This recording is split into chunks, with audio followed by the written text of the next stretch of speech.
Bismillahirrahmanirrahim. Assalamualaikum warahmatullahi wabarakatuh. Bertemu dengan Ustazah Isna. Sebelum kita memulai pembelajaran, harusnya kita membaca doa. Semoga Allah memberikan keberkahan untuk kita semua dalam mempelajari ilmu biologi ini. Bismillahirrahmanirrahim. Allahumma sholli ala sayyidina Muhammad wa ala ali sayyidina Muhammad. Allahumma sholli ala sayyidina Muhammad wa ala ali sayyidina Muhammad. Allahumma sholli ala sayyidina Muhammad wa ala ali sayyidina Muhammad. Di bab pertama ini kita akan belajar mengenai pertumbuhan dan perkembangan.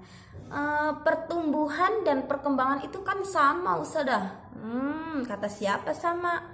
Kalau pertumbuhan itu pertambahan volume suatu tumbuhan dan bersifat irreversible atau tidak bisa kembali seperti semula.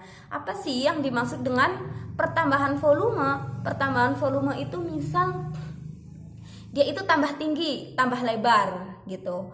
Misalnya hari pertama tumbuhan itu panjangnya itu 1 cm.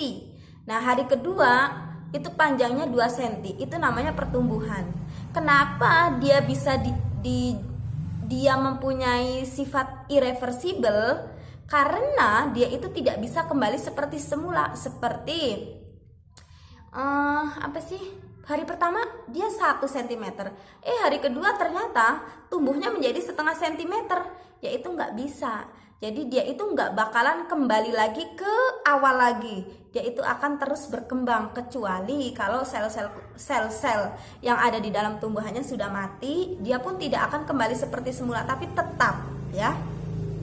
Yang selanjutnya itu ada perkembangan. Kalau di bahasa tumbuhan itu namanya perkembangan.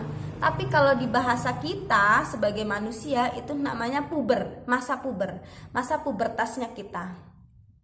Misal kalau di tumbuhan awalnya buah itu buah pisang ya, buah pisang warnanya hijau. Kalau kita makan sepet kan. Nah, kalau misalnya udah kuning, dari warna hijau ke warna kuning, dari tidak mentah menjadi matang, itu namanya perkembangan.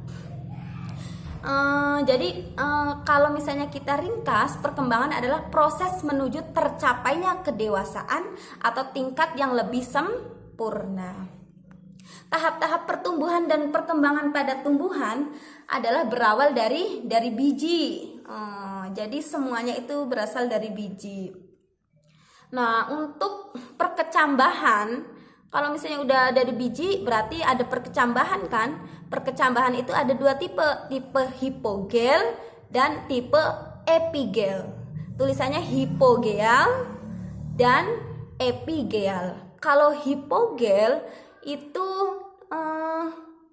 bijinya itu ada di dalam. Kita nanam, terus kalau misalnya udah tumbuh itu bijinya itu masih di dalam. Jadi nggak keangkat ke atas. Contohnya itu apa? Jadi contohnya itu ada kelapa ya. Perkecambahan kacang hijau juga. Kacang hijau itu hipogel. Terus ada kelapa. Kalau misalnya kelapa itu enggak batok kelapanya itu enggak ke atas kan, tapi tetap di bawahnya tanah.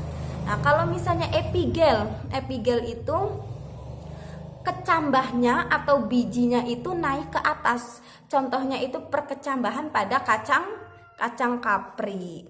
Nah, pertumbuhan primer ini disebabkan oleh apa? Kira-kira ada jaringan meristem, ada jaringan meristem apikal, ada meristem lateral, dan pertumbuhan lainnya.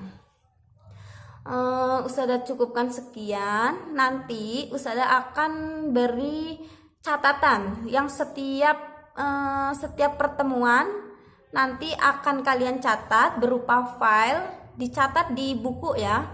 Nah, selanjutnya itu tugas pertama. Yang kedua, silahkan kalian ringkas apa yang sudah Ustazah